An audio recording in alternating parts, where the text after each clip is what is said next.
2부입니다. 요한복음 1장 17절을 같이 읽겠습니다. 요한복음 1장 17절입니다. 같이 읽겠습니다. 율법은 모세로 말미암아 주신 것이요 은혜와 진리는 예수 그리스도로 말미암아 온 것이라. 아멘. 요한복음 1장 17절이 참 특이한데 율법과 은혜에 대해서 대단히 분명하게 간결하게 말씀하셨습니다. 우리는 창세기 15장에서 아브라함의 하나님을 믿음에 하나님께서 그것을 그의 의로 여기셨다는 의에 대하여 말씀을 듣는 중에 의의 반대쪽에는 율법이 있다는 것을 지난 시간에 보았습니다. 그런데 요한복음 1장 17절에 보니까 율법과 의에 대해서, 율법과 진리, 은혜에 대해서 아주 명료하게 구분을 해 놓으셨습니다. 하나님의 의, 그것은 다른 단어로 풀이한다면 여기 나오는 은혜입니다. 할렐루야. 그래서 율법은 모세를 말미암아 주신 것인데 은혜는 모세를 통하여 은혜를 주신 것이 아닙니다. 은혜와 또 진리는 예수 그리스도께서 오셔서 그분으로 말미암아 우리에게 온 것입니다. 그래서 모세는 율법 시대의 종, 예수 그리스도께서 오심으로 은혜의 시대를 열게 되었습니다. 할렐루야. 그러면 이 시간에 우리가 먼저 이 율법과 은혜를 한번 비교해 보겠습니다. 그러면 칠판에 율법과 은혜를 비교하기 위해 도표를 이렇게 그리겠습니다. 왼쪽에는 이제 율법입니다. 그 다음에 오른쪽에는 은혜입니다.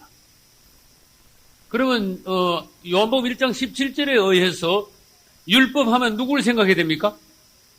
모세를 생각하면서 이제 율법에 대해서 봅시다. 은혜하면 누구를 생각해야 됩니까?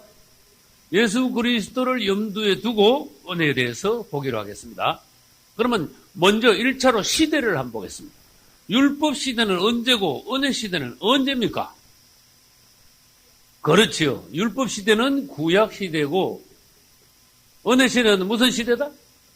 신약 시대는 곧 은혜 시대다. 이걸 아셔야 돼요. 그러면 신약 시대는 은혜 시대인데 다른 말로 하면 신약 시대는 또 무슨 시대다? 다른 말로 하면 신약 시대는 은혜 시대다. 또 다른 말로 하면 잘했어요. 신약 시대는 또 성령 시대다. 또 다른 말로 하면 신약 시대는 무슨 시대다? 교회 시대다. 신약 시대는 은혜 시대요, 성령 시대요, 교회 시대요. 또 다른 말로 하면은 신약 시대는 이방인의 때와 거의 일치합니다. 그런 말씀을 드린 적이 있어요. 그러면 율법은 아까 했어요. 모세로 말미암아 주신 것이요. 은혜는 예수 그리스도로부터 오신 것입니다. 그 다음에 율법이 주로 하는 일은 뭔가 하면은 너 이러면 안 돼. 이러면 큰일 나. 이러면 죽어. 그걸 가지고 뭐라 하는가 하면 정죄라 그래요. 율법은 사람을 정죄해요. 너 이러면 죄가 된다. 그런 뜻이에요. 그런데 은혜는 절대로 사람을요, 정죄하지 않아. 여러분, 한마디 제가 지혜를 가르쳐 드릴게요. 애들을 아무리 정죄해봐야 애들을 못 고칩니다. 성도를 아무리 정죄해봐야 정죄한다고 사람이 바뀌는 게 아닙니다. 절대로 아닙니다. 뭘로 해야 되는가? 방법은 은혜밖에 없어. 은혜로운 방법으로 해야 돼. 그래서 자식이나 성도를 아무리 정죄한다고 왜 깐다 그러지 왜? 친다 그러잖아. 그런 말 쓰지요. 그죠? 그 아무리 정죄를 해도 그건 율법적인 방법이야. 은혜로 해야 돼. 은혜는 정죄하지 않고 뭐 한다? 용서한다. 이게 중요한 거예요. 그리고 어떤 간음 중에 잡힌 여자가 있는데 이 여인이 여기 있습니다. 율법을 지키는 사람들이 여인을 붙잡고 예수님께 왔어요. 그림을 여기 그리겠습니다. 그러면 율법을 지키는 사람들이 여인을 붙잡았으니까 이 사람들은 여인에 대해서 뭐 하겠어요? 정죄하는 거예요. 근데 예수님까지도 이 사람을 정죄하면 되겠습니까? 그 예수님은 이 여인을 어떻게 해요? 용서해요. 근데 용서하는 대신 죄진 사람 다 용서하고 그냥 죄 안 만져도 됩니까? 이거 말이 안 되죠. 그러나 예수님께서는 뭐라 하시는가 하면은 나 또 너를 정죄하지 아니하노니 가서 다시는 죄를 지지 말라. 그 안에 무슨 뜻이 있는가 하면 나는 너를 정죄하지 않겠다. 그러나 네 죄가 없어지는 건 아니다. 다만 네 죄를 내가 덮어쓰겠다. 이게 용서입니다.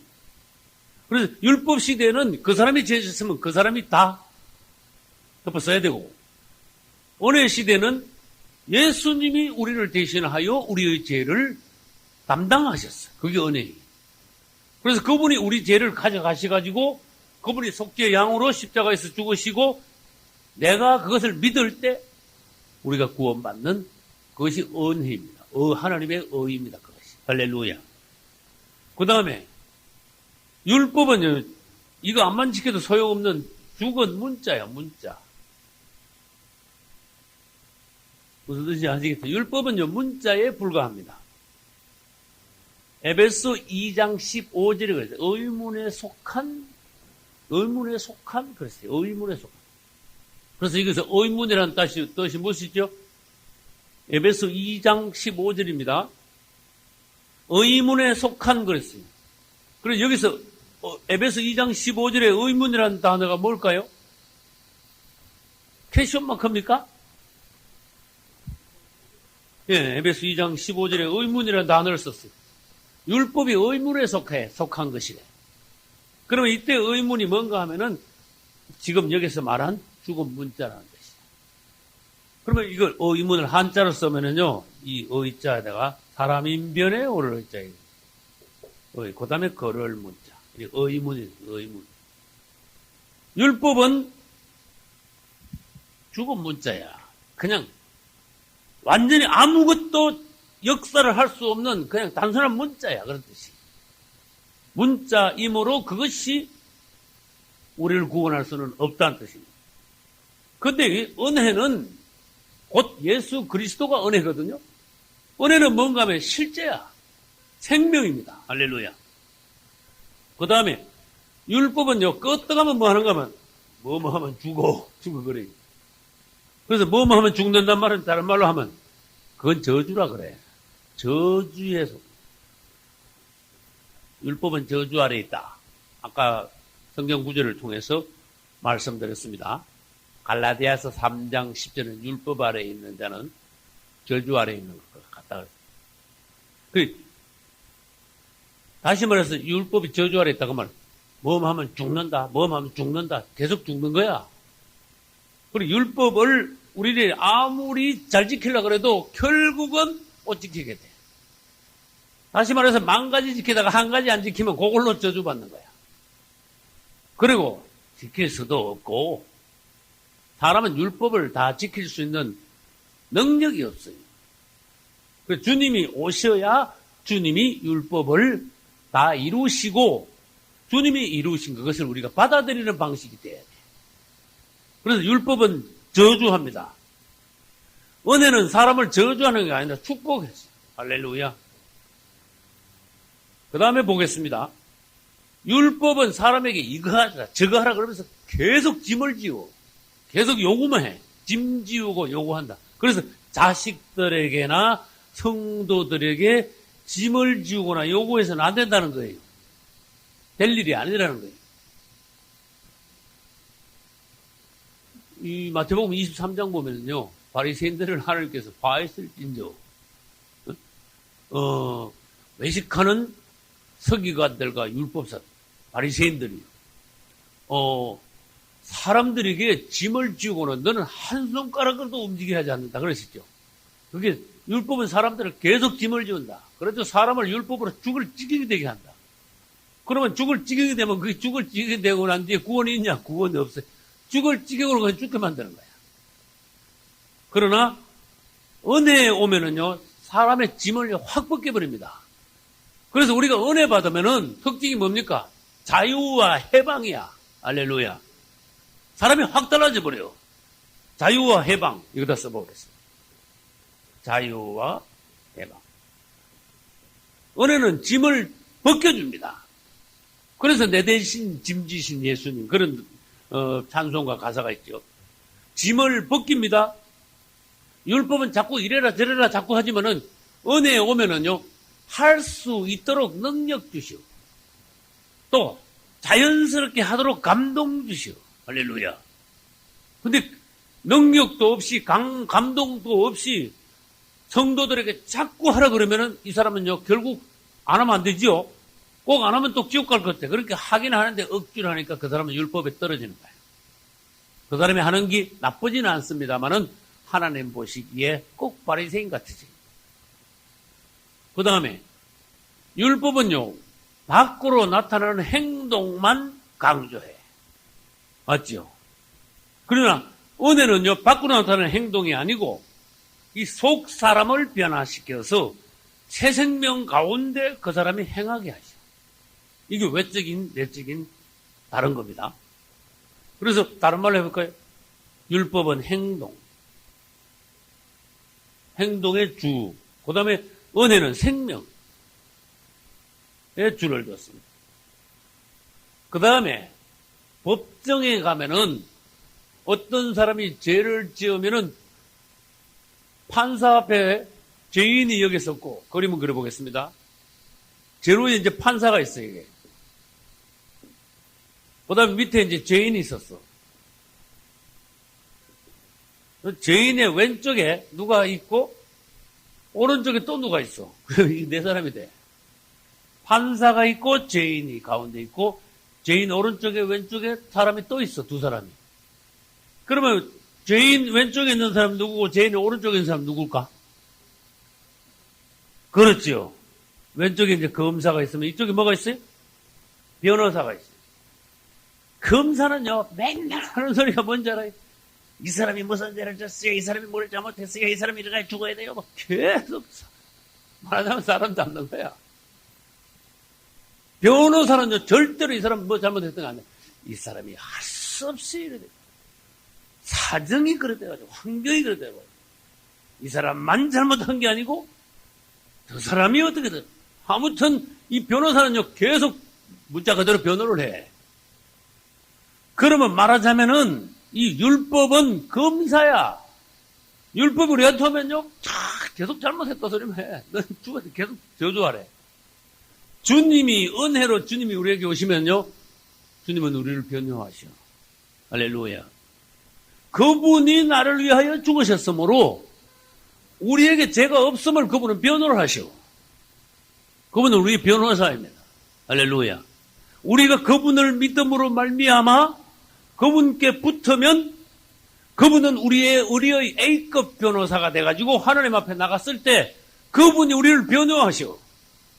네가 내 이름을 시인한 적 나도 마지막 때 천사들과 하나님 아버지 앞에서 내 이름을 시인하리라. 그래서 주님께서 우리의 변호에 대하여 능히 우리를 구원하실 수 있습니다. 그런데 율법을 만나면요, 죽으라고 계속 정죄합니다. 그래서 율법 아래 들어가면 안 돼.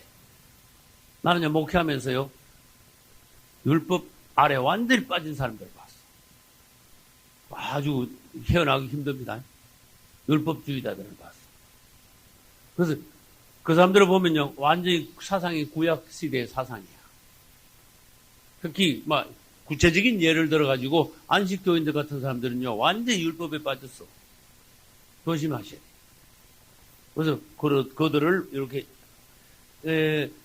이단들, 예를 들어서 신천지, 그럼 이단, 그 영이 있어요. 안식교 그러면 그 영이 있다니까. 그 영의 어떤 감각을 여러분들이 아셔야 돼요. 그 이단들의 영을 보면, 안식교인들 예를 들어서 영을 보면, 율법에 하도 쩔어가지고, 이 사람들은 예수 그리스도의 십자가와 은혜에 대해서 맛을 못 본 사람들이야. 그걸 맛을 못 봤으니까 얘기를 못 해.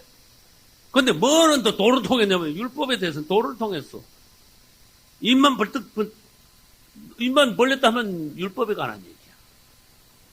그러면은 그들은 한마디로 말해서 이 저주 아래 있다는 거예요. 저주 아래. 아무리 율법을 잘 알고 잘 지켰다고 해도, 아무리 안식일을 잘 지켰다 해도, 예를 들어서 안식교가, 그 사람들은 율법을 지킨 거지 예수 그리스도를 믿은 건 아니에요. 여러분, 안식일 지켜가고 예수 그리스도 믿은 거하고는 이건 천지 차이로 다른 사건이라는 걸 아셔야 됩니다. 별개의 일이라는 걸 아셔야 돼요. 그래서 마치 율법을 지켜가지고 구원을 받는 것 같이 율법을 반드시 지켜야 된다고 막 강조를 막 하는 것 자체는 예수 그리스도를 무시하는 거예요. 십자가를 제껴버리는 거예요. 하나님을 예수 그리스도의 십자가의 구속을 모독하는 거야. 이게 얼마나 큰 잘못인가 여러분들이 아셔야 돼요. 그래서 사도행전을 보면은 어떤 시원찮은 사람들이 율법주의자들이 새로 믿는 예수 그리스도인들에게 와가지고 뭐라 했는가, 당신들 예수 믿냐? 예, 예수 믿습니다. 그럼 당신들 예수 믿으면 꼭 해야 될 일이 있어. 뭔데요? 모세의 율법을 따라 당신들 뭐 받아야 돼? 그랬어요? 할례 받아야 돼. 그래야 구원받을 수 있어. 그래 버렸어요. 그러니까 오늘날에도 뭐냐? 안식일을 지켜야 구원받을 수 있어. 아이고, 안식일 지키는 거하고 구원하고 연관을 시켰네. 그 다음에 그 사람들이 할례를 받아야 뭐 받을 수 있다 그랬어요? 구원받을 수 있다고 구원하고 연관을 시켰네. 이거 말 아무리 들어봐도 예수님 어디로 가고 없어.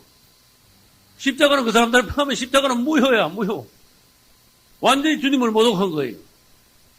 이게 독한 마귀 역사라니까. 시대가 바뀌었는데도 아직도 율법주의에 매여 있는 거예요. 율법을 이제 잊어버리고. 이게 될까? 이게 잘 안 돼.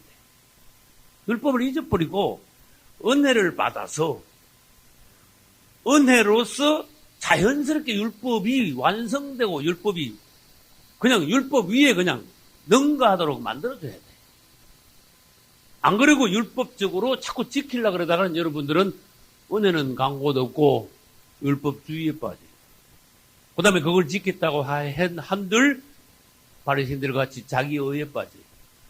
그래서 오늘 우리가 확실히 시간을 아무리 들여도 은혜와 율법이 뭐냐 하는 걸 구분해서 여러분들이 예수 그리스도를 통한 은혜 가운데 있기를 축원합니다. 율법은 아무리 그래도 결국 율법을 다 지킬 수 있다 없다. 아무리 율법을 망가지러 줬어도 결국은 못 지키는 거예요. 그래서 결국은 율법은 요구만 했지 지킬 수는 없다. 그 다음에 율법을 지킬 수 있는 실제 방법은 이 세상에 없다. 그런 뜻이에요. 그럼 다시 말해서 율법을 못 지키는 걸 왜 줬습니까? 내가 질문을 했어요. 지키지도 못할 율법을 왜 줬습니까? 그렇지요. 우리는 못 지키는구나. 그래서 하나님 앞에 못 지킨다고 항복을 하라는 뜻이지 지키라고 준 율법이 아니라 죄인이라고 못 지킨다고 항복하라고 준 율법이라는 거 그걸 깨달아야 돼요. 그렇다고 해서 무조건 다 안 지키라는 뜻은 아닙니다. 결국 우리는 율법을 다 지킬 수 없습니다. 우리는 죄인입니다. 율법 가지고는 안 됩니다. 율법 가지고 구원받을 수는 없습니다를 깨닫게 하기 위하여 하나님 앞에 항복하게 하기 위하여 사실은 율법을 주신 것입니다. 율법으로는 죄를 깨닫게 하기 위함이라. 할렐루야. 율법으로는 죄를 깨닫게 합니다. 아까 우리는 읽었기 때문에 다시 읽지 않습니다. 율법은 바깥에서 자꾸 지시만 해. 근데 은혜는 우리 안에서 어떻게 해요? 우리가 스스로 감동적으로 할 수 있도록 도와줘. 할렐루야. 그 다음에 특이한 비유가 하나 있습니다. 율법은 모세에 비유됐고 은혜는 예수 그리스도에 비유됐는데 성경에 이제 창세기 16장 가면 두 여인이 나와. 따라서 두 여인. 두 여인이 율법과 은혜에 비유되는 두 여인이야. 누구?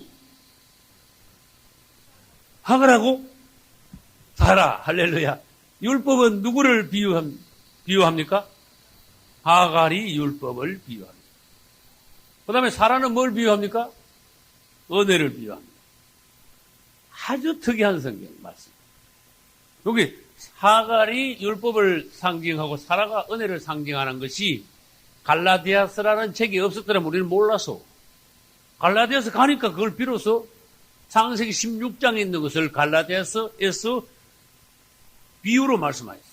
갈라디아서 4장 24절입니다. 그럼 우리는 창세기 16장에 가서 이제 그것을 보기로 하겠습니다. 그러면 이제 창세기 15장으로 다시 넘어갑시다. 15장. 15장 5절에서 하나님께서 약속하신 이 약속을 다시 보고 씨와 땅에 대해서 다시 보기로 하겠습니다. 5절 같이 읽겠습니다. 그를 이끌고 밖으로 나가 가라사대 하늘을 우러러 뭇 별을 셀 수 있나 보라. 또 그에게 이르시되 내 자손이 이와 같으리라. 아멘. 근데 3절에는 아브라함이 죽게 이르되 내 씨 그랬죠. 씨에 동글림이 쳐봐요. 그 다음에 5절에는 하나님이 아브라함에게 내 씨랑 그러고 이번에는 뭐라 그랬어요? 내 자손에다가 동글림이 쳐. 그래서 3절에 있는 씨나 5절에 있는 자손이나 같은 단어예요. 그래서 아까 뭐라 그랬죠? 씨는 자손도 되고 아들도 되고 후손도 되고 다 같은 뜻입니다. 그렇게 말씀드렸어요. 그래서 이 하나님께서 아브라함에게 씨에 대해서 약속하셨습니다. 그래서 아브라함에게는 뭐가 있어야 되느냐? 꼭 씨가 있어야 돼요. 아브라함에게는 아들이 없다면은 하나님의 일도 안 돼요. 왜냐하면 하나님이 아브라함을 부르실 때 아브라함을 통하여 뭔가 이루시기로 작정을 하신 분이에요. 아브라함이 혼자 있다가 죽으면 끝나버려요. 하나님 일이 안 돼요. 그래서 아브라함이 꼭 후손이 있어서 그 후손을 통하여 어떤 역사가 일어나줘야 돼. 그래서 후손을 통하여 첫째는 무슨 역사가 일어났습니까? 이스라엘 백성을 통하여 하나님의 왕국이 세워졌고, 그 다음에 이스라엘 백성들의 구원, 출애굽과 어떤 구원을 과정을 통해 가지고 오늘날 신약의 그리스도인들이 구원받는 과정을 그림으로 보여주셨고, 구원의 길을. 그 다음에 아브라함의 후손인 예수 그리스도를 통하여 하나님의 계획이 완성이 됩니다. 할렐루야. 그리고 아브라함이 없으면 아브라함의 후대에서 예수님도 못 나시는 거예요. 그래서 예수 그리스도는 마태복음 1장 1절에 의하면 아브라함과 누구의 자손? 아브라함과 다윗의 자손 예수 그리스도. 그래서 아브라함의 자손이 자꾸 번져줘야 돼. 그래서 저 밑에 가가지고 몇십 대 내려가서 누가 나와줘야 돼요? 예수 그리스도가 나와주셔야 하나님의 경륜이 이루어지는 거예요. 그래서 아브라함에게는 꼭 뭐가 있어야 된다? 씨가 있어야 된다. 아브라함에게는 자손이 있어야 된다. 그래서 아브라함이 마침 자손에 대해서, 씨에 대해서 마침 아브라함의 안에 뭐가 있느냐? 소망이 있었어요. 아이고, 내가 아들이 있어야 돼. 이것도 하나님이 주신 소망. 아브라함이 아들이 있어야 되는데, 그러면 하나님께서 그 아들이 있게 하심으로써 네 아들을 통하여서 역사를 이루시겠다. 갈라디아서 3장 16절에서 말씀하셨어요.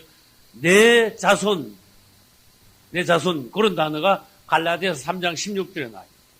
그러면 갈라디아서 3장 16절을 우리 가서 보고 또 창세기를 다시 보겠습니다.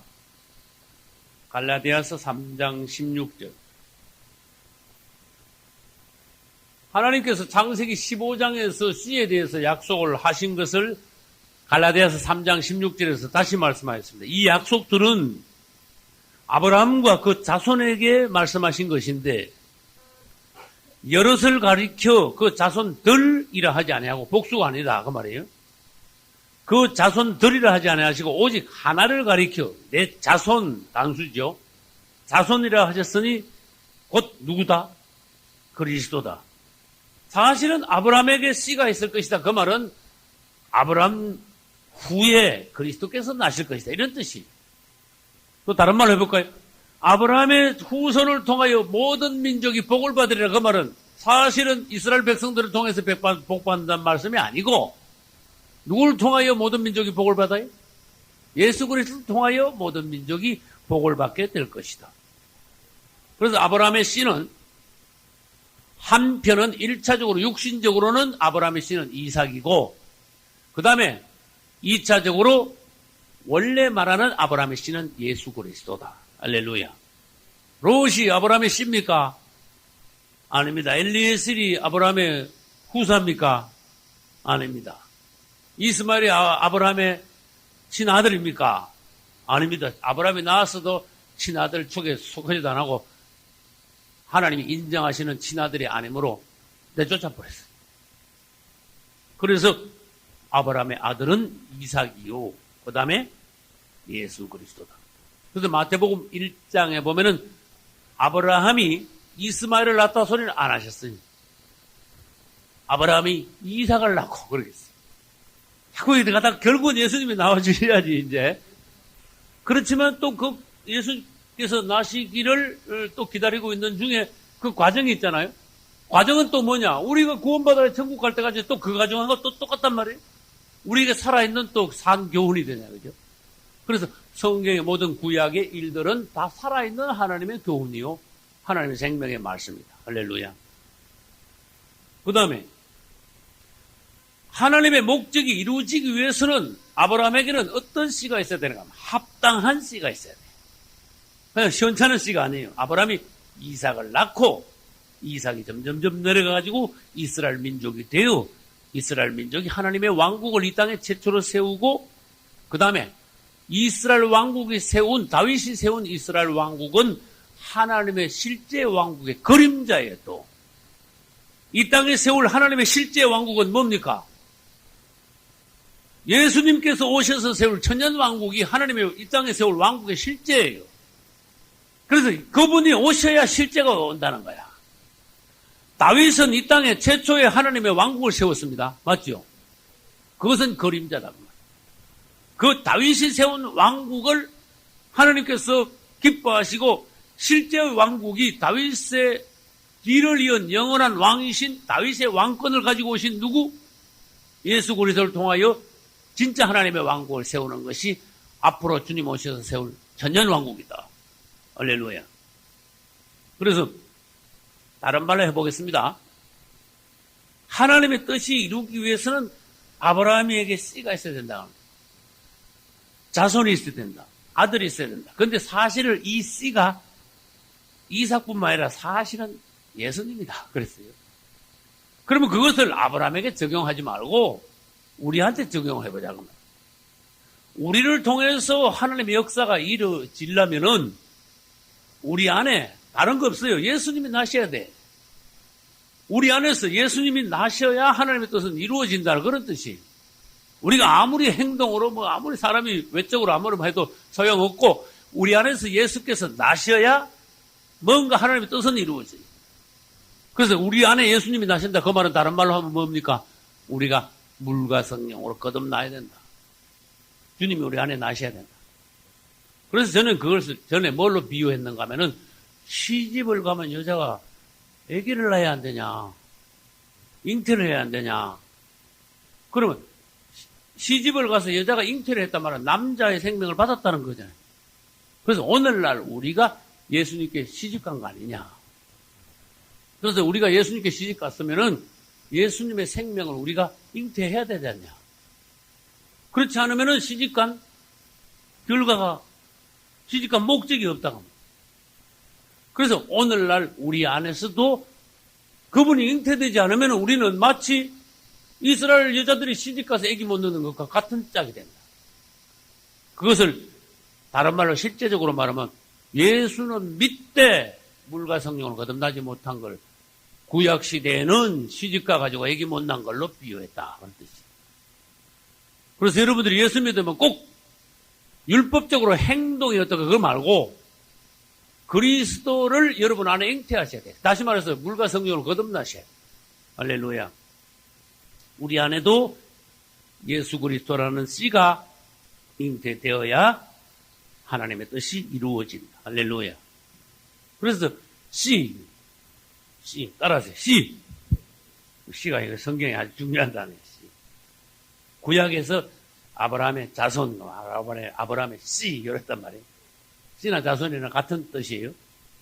근데 구약에서 아브라함의 씨 그런데 신약에 와서 씨라는 단어가 있을까 없을까?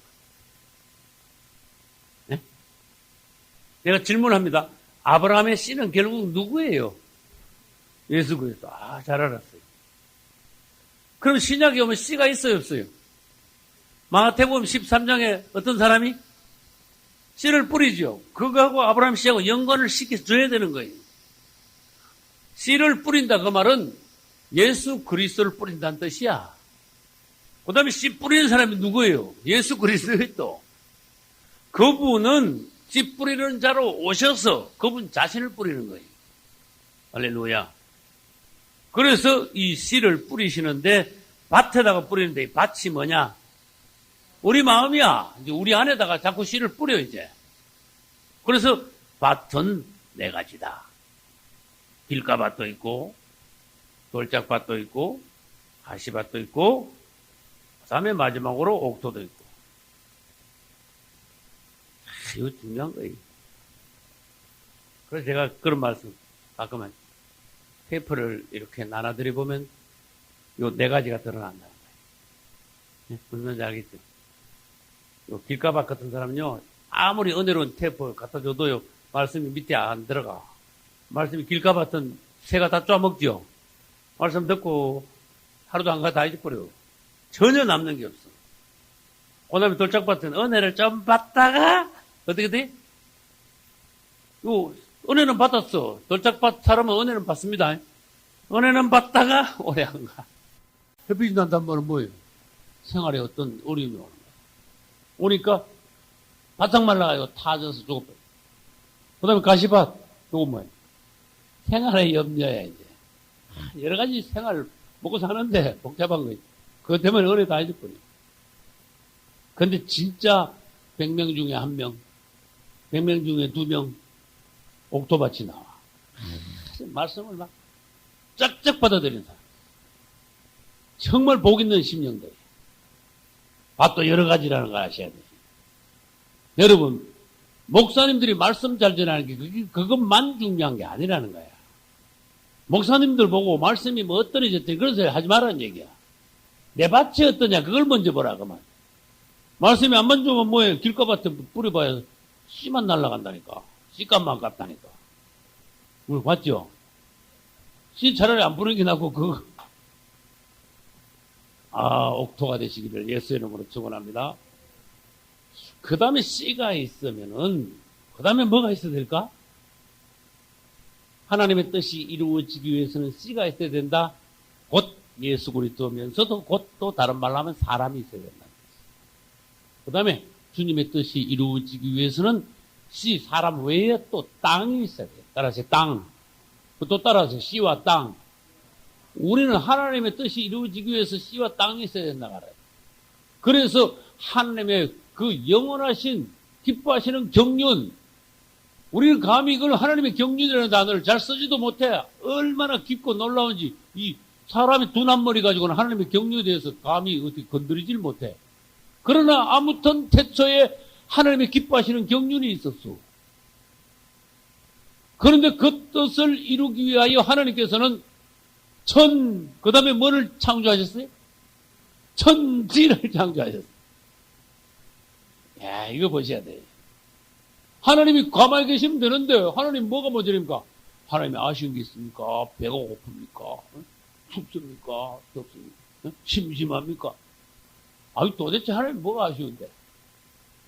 사람 만들어가지고 골치만 보지. 하나님 뭐가 아쉬운데? 그분이 뭐가 아쉬운데? 한번 생각해보면 뭐가 아쉬운데, 그분은 완벽하신, 온전하신 분이에요.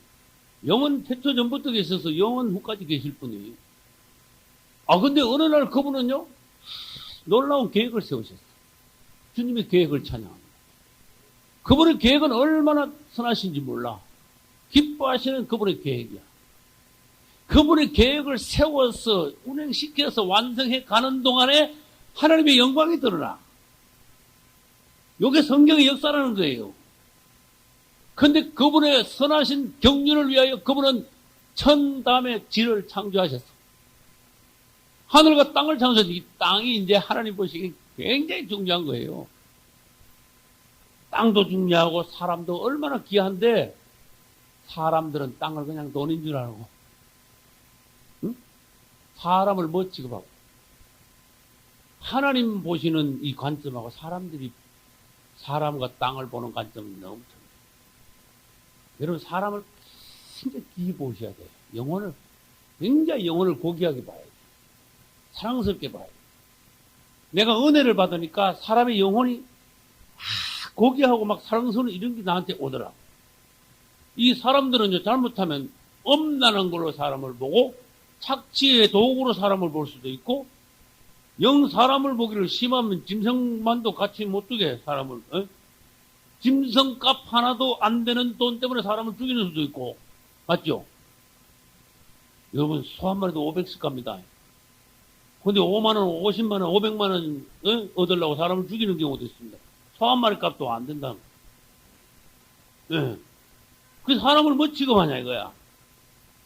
그러니까 사람이 그만큼 타락했는데 하나님께서 보시기에는 사람이 얼마나 고귀한지 몰라. 그 나중에 우리가 언젠가는 이제 인간론 할 때 그런 것을 이제 처음부터 끝까지 볼 수 있는 때가 올수면 좋겠습니다. 근데 거기서 뭐냐? 땅이 나왔어.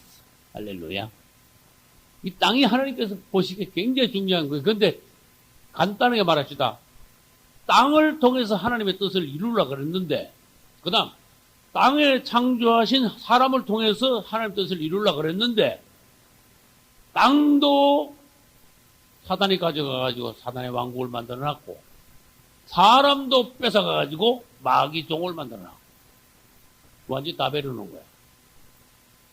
그것이 이제 창세기 3장부터 시작인데, 사람이 타락한 게, 그것이 계시록 끝까지 가면서 하나님의 그 역사야, 이제. 드디어 마지막에 어떻게 될까?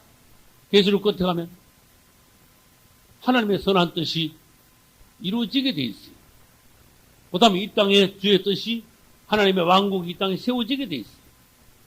그래서 땅이 없으면 하나님의 뜻은 이루어지지 못합니다. 이 땅에서 하나님의 뜻이 이루기로 하나님께서는 계획을 세우셨어요. 그래서 이 땅을 볼 때 그냥 돈으로 보거나 자연 환경으로 보시면 안 돼. 하나님의 뜻은 이 땅에서 이루어져야 돼. 그래서 뜻이 하늘에서 이루는 것 같이 땅에서도 이루어지다. 이걸 정말 기억하셔야 됩니다. 하나님의 뜻이 땅에서도 이루어지다. 이걸 진짜 기억하십시오. 이루어지고 맙니다. 그렇게 기도하니까. 그런데 이 땅을 마귀가 가져갔죠. 땅을 여러분들이 가만히 생각해요. 아브라함에게, 아브라함아, 내가 너에게 씨만 주는 것이 아니라 뭐도 준다 그랬어요? 땅도 준다. 하늘의 별을 보라 그랬고 자손이 그렇게 된다 그랬고, 높은 데 올라가서 뭘 바라보라 그랬어요? 동서남 뭘 다 쫙 바라보니 땅 전부 다 네 거다 그랬어요. 너와 내 자손에게 이 땅을 줄 것이다. 이것은 좋은 땅이다. 약속의 땅이다. 젖과 꿀이 흐르는 땅이다. 할렐루야. 그래서 하나님께서 아브라함에게 주신 그 땅을 통하여, 또 아브라함의 후손을 통하여 하나님은 그분의 뜻을 이루기로 작정하셨습니다. 그러나 사실은 그 가나안 땅 자체도 예수님이야. 예수님을, 땅도 예수님을 예표하는 거예요. 따라서 좋은 땅. 주님이 좋은 땅이라니까. 이 애굽에서 나와서 광야를 통해서 가나안 땅에 들어간단 말은 우리가 세상에서 나와서 결국 그리스도 안으로 들어간다는 뜻이에요. 그리스도 안으로 들어간단 말은 생명 안으로 들어가고 진리 안으로 들어가고 은혜 안으로 들어가고 천국으로 들어간다는 뜻이에요. 그래서 가나안 땅인 좋은 땅은 약속의 땅이에요. 하나님은 우리에게 진짜 흙덩어리 땅을 약속하신 것이 아니라 예수 그리스도를 우리에게 약속하셨어요. 그래서 예수 그리스도가 우리의 약속의 땅, 좋은 땅. 그 다음에 애굽에 있다가 광야를 거쳐 이 가나안 땅에 가면은요, 그 성경 신명 읽으면 얼마나 이 땅이 푸짐한지 몰라. 광야는 뭔가 없었어. 농작물이 없어요. 농사를 지을 수가 없어. 근데 가나안 땅에 들어가면 문자가 들어. 뭐가 흘러? 젖과 꿀이 막 철철 흐르는 땅이야. 그만 이것은요, 사람이 표현할 수 있는 가장 풍성한 땅이라는 뜻이야. 너무너무 그 풍성한 땅이야. 소출이 막 엄청나. 이 말은 무슨 말인가 하면 예수 그리스도는 우리의 풍성한 소출을 내는 땅이시다. 우리가 예수 바깥에 있을 때는 없어. 아주 척박해. 아주 그냥 막 나는 게 없어 아무것도. 광야. 그런데 그리스도 안으로 들어가면 우리에게 영육간에 얼마나 푸짐한지 몰라. 소출이 막 넘치는지 몰라. 먹어 배불리며 그 땅을 주신 주님을 찬송하리라. 할렐루야. 이게 좋은 땅, 좋은 땅, 약속의 땅, 젖과 꿀이 흐르는 땅, 곧 예수 그리스도. 그래서 우리 안에 예수 그리스도가 나시고 예수 그리스도가 우리의 땅이 될 때 우리를 통하여 하나님의 역사가 이루어질 수 있다는 것을 주님께서는 보여주셨어요. 할렐루야. 이제 최초의 그분은 이제 천지를 창조하셨는데 정리합니다. 마귀는 뺏어갔습니다. 그러나 하나님께서 다시 역사하셔가지고 마지막 때까지 가서 주님은 이 땅을 계획하신 대로 하나님의 뭘로 만들지요? 하나님의 땅으로 만듭니다. 그 다음 이 땅을 다른 단어로 해가지고 땅 이꼬루 터라 그래요. 땅은 터다. 땅이 터 마찬가지요. 집 지려면 땅이 있어야 된다. 그 말은 집 지려면 뭐가 있어야 된다는 뜻이? 집 지려면 터가 있어야 돼. 그래서 터가 중요한 거야. 그래서 터가 있으면은 집을 짓는데 이 터는 바로 성경에서 뭐하냐? 터가 없으면 아무것도 못하는 거야. 말하자면 이 터가 있으면 뭔가 그 터에서 할 수가 있어. 기초 기반. 이 터를 성경에서는 모든 터는 예수 그리스도로 해야 된다 그랬어요. 터는 예수 그리스도다. 기초는 예수 그리스도다. 땅은 예수 그리스도다. 다른 말 해볼까요? 무엇이든지 예수 그리스도라는 터 위에 세워야지 예수라는 이름의 터 외에 다른 데 세우면 다 무너진다. 다른 말 해볼까요? 뭐를 하든지 여러분들이 예수 그리스도의 터 위에서 하시라. 그래서 자꾸 그분을 찾으셔야 돼요. 고린도전서 3장 10절로 11절에는 건축에 대해서 이야기했습니다.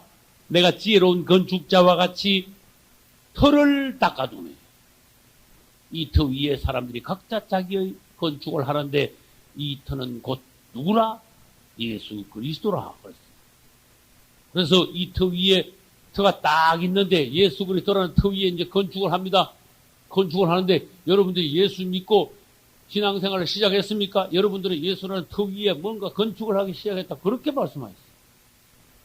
예수 믿는 사람은 전부 다 건축가다 그랬어요. 각자 자기의 집을 지어간다 그랬어요. 자기 자신을 성전으로 지어간다 그랬어요. 예수님이 오실 때까지 자기 자신이 성전으로 지어지지 않은 사람은 휴거되지 않는다는 뜻이. 그 다음 두 번째, 자기 자신을 집으로 짓기는 지었지만은 예수님이 오실 때 불을 한번 확 쏴질러가지고 불타는 집은 휴거되지 못합니다. 불탄다고 해서 지옥 가는 건 아닙니다. 예수 믿기는 믿는데 엉터리를 집진 사람 있죠. 그 사람들은 구원은 받는데 불 속에서 구원받는 것 같이 그런 구원받으려고 그랬어요. 고린도서 3장 읽어봐. 이거 확실히 뭔가 분명히 보여주십니다. 그래서 집을 지으려면은 대환란 때 가서도 안 타는 주님이 오시면 먼저 망치로 그 집을 때리는 게 아니고 먼저 불로 그 집을 한번 쏴지른다 그랬어요. 맞죠? 그래가지고 그 집이 타면은 그는 멸망은 안 받되 불 속에서 구원받는 같이 그런 큰 고통을 통과하여 구원을 받을 것이고 그가 건축한 집이 타지 않는다면은 그는 바로 휴거된다. 요거 기억하셔야 돼요. 그러면 구체적으로 말씀하셨어요. 너희는 금, 은, 보석으로 집을 지어라. 그러면 불 안 탈 거다. 반대로 뭘로 짓지 마라? 나무나, 집이나, 그 다음에 풀도 있어.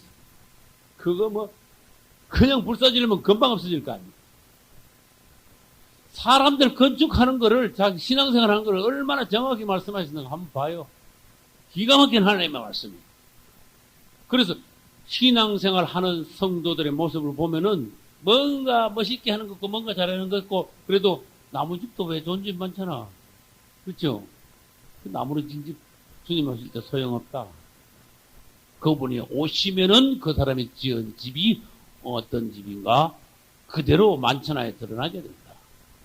그래서 우리는 그분의 터 위에 집을 세우되 어떤 집을 세워야 된다? 타지 않는 집을 세워야 된다. 예수님이 오실 때 이 땅에 마귀는 정죄받게 되고 이 땅에서 마귀는 패배하게 되고 이 땅에서 하나님의 천년왕국이 세워지게 됩니다. 그러면 창세기 15장 7절 다시 보겠습니다. 7절부터 7절 또 그에게 이르시되 나는 이 땅을 땅에다 동을 쳐 이 땅을 내게 주어 업을 삼게 하려고 너를 어디에서 이끌어냈다? 갈대아 우르에서 이끌어냈다. 그 다음에 15절로 넘어갑시다. 너는 장수하다가 평안히 조상에게로 돌아가 장사될 것이요. 내 자손은 4대 만에 어디로 돌아와요? 이 땅으로 돌아오니.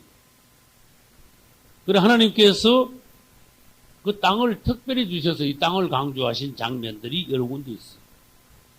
근데 아브라함이 믿음이 사실 좋다 하지만 어떤 면에서는 불확신한 데가 있었어요. 씨에 대해서 주신다 그러니까 내가 네 자손이 하늘에 별같이 많게 할 것이다 하고 이전부터 씨에 대해서 약속하신데 아브라함이 제 상속자는요 엘리에셀이 제 상속자입니다 그랬어요. 그 다음 땅을 내가 이 땅을 동서남북을 너에게 다 주리라. 그러니까 아브라함 뭐라 했냐? 이 땅이 내 업이 될 줄 뭘로 알겠습니까? 또 그랬네. 그게 어디 있는데 그 말이. 한번 봅시다. 그게 어디 있어요? 8절요? 그가 가로되 주 여호와여 내가 이 땅을 업을 삼을 줄을 무엇으로 알리까? 아유 그 뭐 어떻게 내가 믿을 수가 있습니까? 그래 버렸네. 그러니까 하나님께서 보시기에 아 이거 안 되겠다. 아브라함에게 뭔가 단단히 언약을 해야 되겠다. 그래서 거기에서 나온 게 뭐냐? 제물을 바쳐라 그런 뜻이에요. 근데 이제 제물을 바치는데 죽인 제물 짐승 3개, 그 다음에 산 제물 새 2가지, 요거를 이제 5가지를 합쳐서 죽은 것 3개, 산 것 2개 해서 5가지 제물을 바쳐라 하고 15장 9절로 11절에서 이제 말씀하셨어요. 이건 왜냐? 믿지 못하니까 아브라함에게 뭔가 약속을 하려니까 말로 약속을 안 하고 제물을 갖다 놓고요. 제물로 이제 약속을 하는 거예요. 근데 아브라함이 그때 이 뜻을 다 알아채렸는지 그건 모르겠어. 어쨌든 아브라함과 하나님 사이에 이게 특별한 언약이 세워지는 장이에요. 야, 이걸 놓고 언약하죠. 그래서 그 뒤로 이스라엘 사람들은요, 그냥 말로 언약 안 하고 꼭 뭘 갖다 놓고 언약하는 습관이 생겼어. 그리고 너하고 나하고 약속했다. 그리고 약속했다. 말로 하면 뭐 이게 공기로 다 나가버리면 모르겠냐. 뭐 한 표를 남기자. 그러자. 꼭 이스라엘 사람들은 표를 남겨. 그래, 끄떡하면 돌을 샀습니다. 이 돌이, 이게 100년이 지나도 이 돌이 여기 있을 테니까 이 돌이 너와 나와 약속한 거다. 그래서 뭔가 꼭 갖다 놓고 약속을 하는데 그 이스라엘 사람들의 그런 방식은 하나님하고 이제 아브라함하고 사이에 뭐 갖다 놓고 약속한, 재물을 갖다 놓고 약속한 그게 영향을 많이 받았습니다. 그래 뭐 하라고요? 3가지 죽은 재물과 2가지 뭐요? 산 재물. 여기 이제 해석하려면 대단히 어려워요. 3가지 쪼개졌다 그랬어요. 갈라진, 죽여서 쪼개진 육축 3가지는 예수님이 십자가에 못 박히셔 죽으신 것을 상징하고, 그 다음에 살아있는 2마리 새의 예물은 부활하신 그리스도를 상징하는 제물입니다. 일단 그것을 아셔야 되고, 그 다음에 성경에 나오는 모든 제물은 반드시 예수 그리스도를 상징한다는 이 법칙을 하나 알고 계시면은 여러분들의 성경이 쉬워져요. 모든 제물은 그리스도를 예표한다. 또 다른 말로 해볼까요? 성경의 제물이 굉장히 여러 가지 방식도 많고 가지수도 많습니다. 이 성경에 나오는 모든 제물은 그리스도를 예표하면서 반대로 해볼까요? 예수 그리스도는 성경에 나오는 모든 예물, 제물의 총체이시다. 할렐루야. 모든 제사의 결론이시다. 모든 제물의 총체이시다. 이걸 여러분들이 아신다면은 이 아브라함이 드린 5가지 제물도 뭐다? 예수 그리스도를 예표한다. 쪼개진 예물은 죽으신 그리스도, 산 예물은 부활하신 그리스도를 예표한다. 그런데 11절에 보면은요, 예물을 갖다 놓고 이제 제사를 드리려고 이제 기다리고 있는데 뭐가 날라왔어? 새가 날라왔어. 여기서 영적으로 또 뭔가 우리에게 교훈을 하시는 거예요. 이때 새가 좋은 새입니까? 나쁜 새입니까? 새가 성경에요. 좋은 뜻으로 해석하기보다 나쁜 뜻으로 나오는 경우가 더 많아. 새는 예를 들어서 길가밭에 곡식이 떨어졌는데 뭐가 와서 먹어버려? 요거 완전히 마귀야. 맞죠? 새 마귀입니다. 그 다음에 오늘 뭐라 그랬어요? 아브라함이 예물을 갖다 놨는데 새가 와서 자꾸 쫓아 먹을래. 이거 마귀야.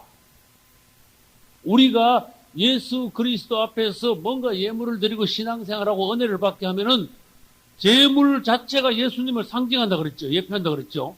그러면 새가 와가지고 그걸 제물을 쪼아먹으려 한단 말은 씨를 가져가는 거, 예수님을 가져가는 거와 마찬가지고 예물을 쪼아먹어가는 건 우리에게서 예수 그리스도를 빼앗아가려는 사단의 시도와 마찬가지라는 거예요. 아무튼 새가 와서 예물을 가져가는 건 어떤 생각에도 굉장히 나쁜 거잖아요. 그래서 우리가 신앙생활 하고 있는 중에 예수님을 빼앗아가고 엉뚱한 것을 갖다 놓는 사단의 시도가 많다. 그것을 주의하라. 그래서 신앙생활 하다 보면 예수님은 어디로 가고 없고 예수님 자리에 엉뚱한 게 많이 들어와 있어. 그래서 예수님 대신에 율법이 들어와 있고 예수님 대신에 철학이 들어와 있고 예수님 대신에 사람의 유전이 오고 예수님 대신에 뭐 행위가 있고 무슨 뭐 물질주의 무슨 주의 그래 인간적인 거 마귀적인 거 이방 종교적인 거 오늘날로 말하면 기독교에 예수 대신에 뭐가 제일 많이 들어갔느냐 캐토릭주의가 제일 많이 들어왔어. 나는 그거 하나만 봤어요. 기독교에 제일 많이 들어온 게 뭐냐 캐토릭주의야. 그리고 기독교가 뭐에 제일 많이 물들었냐 불교에 제일 많이 물들은 게 아니고 캐토릭에 제일 많이 물이 들었어. 그래서 어쨌든 캐토릭에서 들어온 거는 좋아 보이도 전부 다 나쁜 거야. 요걸 알면은요 눈이 떠야 되는데 근데 희한하죠. 마귀가 이게 수입해서 들어올 때 그걸 나쁘게 보이게 하지 않아. 훨씬 좋게 보이게 해. 저는요 집에 스카이 텔레비가 있습니다. 412번은 기독교 방송이고 스카이로 말하면 413번은 이게 PBC 해가지고 천주교 텔레비야. 414번은 CTS야. CTS 아시겠죠? 요걸 세 개를 따다다닥 틀면은 어떨 때는요 셋 다 설교를 해. 근데 요 가운데 있는 요 천주교 요걸 틀면요 야, 그 영이 보여. 아주 더 거룩한 것 같아. 네? 아주 기독교 사는 것보다 의식이요 굉장히 장엄해. 안 믿는 사람들이 요거 세 개를 틀면요 여기 제일 종교 같아. 가운데 있는 거. 천주교가 제일 종교다운 종교 같아. 무기가 있고 제일 거룩하고 분위기 엄숙하고. 근데 뭐가 발달했느냐? 의식이 굉장히 발달했어.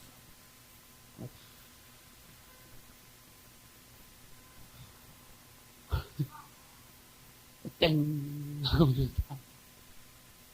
난 속으로 따라서 저건 죽은 거야. 죽은 거야.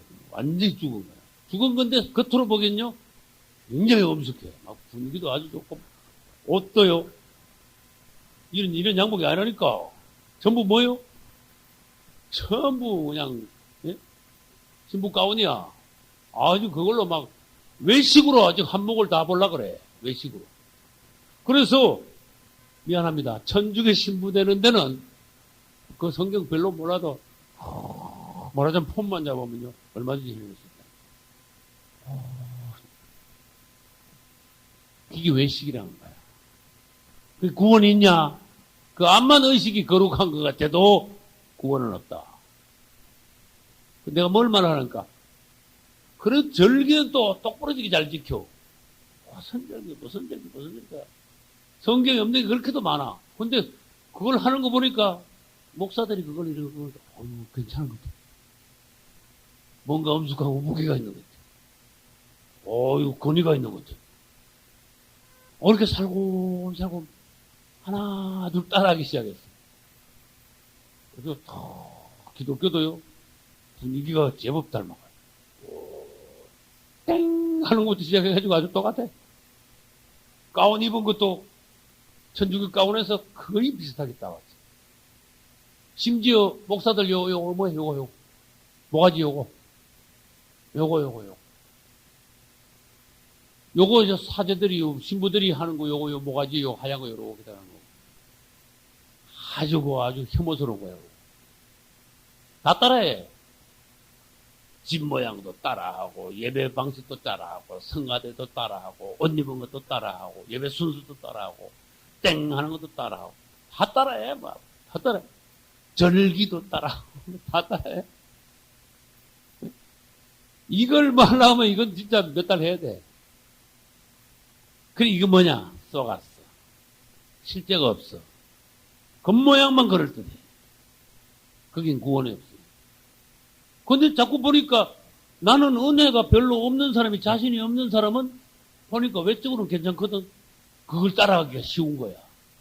왜? 막 근위가 있거든. 엄숙한 거 있거든. 뭔가, 그게 뭐 더 경건해 보이거든. 그러니까 은혜는 없으니까 할 수 없이 생명은 없으면서 외식적인 거, 모양만 좋은 거, 권위주의적인 거, 그거 따라하기가 굉장히 쉬워져요. 그래서 기독교가 지금까지 천몇백 년 동안 조금 따라하다가 지금은요, 80~90% 천주교 따라해요. 지금도 천주교에서 수입해오는 게 있어요. 자꾸 수입해오는 거. 하나님께서 보시기에 가정. 절대로 구원 못 받아요. 그래서 당신이 천주교 물을 몇 프로 들었냐? 당신이 얼마나 구원과 뭐냐, 그거야. 구원을 옳게 받으려면 천주교 물 들지 말아야 돼. 아무리 좋아 보이도 캐토릭을 통해서 들어온 건 하나님이 굉장히 싫어해요. 가정한 것이다. 마귀가 교묘히 섞어놓은 그걸 누룩이라. 그래서 우리는 아주 순수한 초대교회를 그래서 앙망해야 돼. 할렐루야. 초대교회가 어떻냐? 뭐 가운 입었냐? 초대교회에서 한번 생각해보세요. 초대교회 베드로가 나와가지고 땡 이렇겠냐 베드로가? 절대로 그런 모양이 아니라니까. 권위주의, 외식주의, 율법주의 이런 게 아니라니까. 초대교회 성령이 역사함으로써 겉으로는 외식은 전혀 없었어요. 완전히 살아있는 생명력 가운데 성령의 압도하심으로써 신앙생활 예배를 드리는 거예요. 살아있는 예배. 하나님께서 100% 받으시는 예배. 할렐루야. 완전히 거듭난 사람들, 속생명에서 거듭난 사람들이 하나님께 살아있는 예배를 드리는 그 모습이 초대교회예요. 그런데 그게 점점 식어가면서, 생명은 식어가면서 뭐만 남냐? 외식, 율법, 겉모양, 권위주의 막 이런 것만 남다 보니까 그게 뭔데? 천주교에서 들어온 거다. 따라하지 마라. 제가 전에 말씀드렸어요. 나 목사 되고 가운 나 거의 안 입어봤어. 나 절대로 가운 안 입어. 왜? 그게 천주교에서 온 거거든. 하나님께서 보시기에 그 가운 입는 거 점점 그걸 입으면 입을수록 우리는 외식주의에 물이 자꾸 들어가요. 나는 언젠가는 하나님께서 나를 텔레비에 나가서 나를 설교하게 하시리라고 나는 믿어요. 나는 하나님을 믿습니다. 하나님이 나를 그냥 있다가 너 죽어. 나 그렇게 하지 않으리라고 나는 믿어요. 하나님께서 나를 텔레비에 나가게 하실 때 나는 율법주의를 난 벗는 것도, 설교도 나는 강조하지만 율법주의를 벗는 것도 내 자신에서 난 보여주려고. 절대로 난 가운 입지 않고 절대로 요즘 하는 방식대로는 하지 않을 거야. 그래서 어떻게 하면 더 초대교회적인 분위기를 살려낼까? 그거를 내가 중심으로 하면서 뭔가 한국교회에 또 이 땅의 기독교회에 새신이 일어날 수 있는 신선한 충격을 줄 수 있는 난 그런 종으로 쓰임받기를 소망합니다. 할렐루야. 살아있어야 돼요. 하나님께서 보시기에 기뻐하신 거 뭐냐? 이걸 볼 수 있어요. 할렐루야. 그냥 목회가 되는 게 아니에요. 하나님 앞에 가서 너 목회 잘못됐으니까 많은 양들을 네가 구원으로 인도하지 못하고 오히려 바리새인들처럼 천국의 문을 가로막고 그랬어요. 천국 문을 딱 버티고 막아가지고 들어오는 사람들도 아니야 저러가 아니야 저쪽이라니까 지도 안 들어가고 들어오는 사람도 막 다 막아가지고 일로 퇴기되고 절로 보내고. 그 죄가 얼마나 중하겠냐. 기가 막힌 말씀이 있죠. 천국문을 가로막았대. 그 누군데? 바리새인, 오늘날의 바리새인들이 그만큼 많다는 거예요. 사람들이요. 그 부분을 성경을 읽고도 지는 아닌 줄 아는. 자기는 성경상 2000년 전에만 해당되는 줄 알고 지금은 전혀 해당되지 않는다고 나는 아니라고 생각해. 근데 주님 오시면 자기라니까. 그 읽은 사람이 읽고도 그냥 지나갔다니까. 주님 앞에서 자기 자신을 점검을 안 하고 그냥 넘어가니까 나는 아닐 거야. 이러면서 넘어가니까 그 부분을 하나님이 지적하셨는데도 자기 자신이 거기서 깨지지 않은 거야. 기회를 줬는데도 기회를 놓치게 된 거야. 그래서 이 마귀가 와가지고 예물을 자꾸 쫓아간단 말은 우리에게서 그리스도는 다 뺏어가고 쓸데없는 것만 남게 만들어. 그래서 지금까지 이야기한 게 그거라니까. 기딴 것만 남아있어. 율법만 남아있고 외식만 남아있고 거리만 남아있고 철학이 있고 뭐. 세상적인 게 이방 종교적인 거 귀신적인 거 막 잡동사에는 전부 다 들어왔어. 지금 기독교가 그렇다는 뜻이야. 그것을 오늘날 우리가 어떻게 하라? 주의하라. 신앙생활 똑바로 잘 해야지 우리가 하나님 앞에서 온전한 구원을 받을 수 있어요.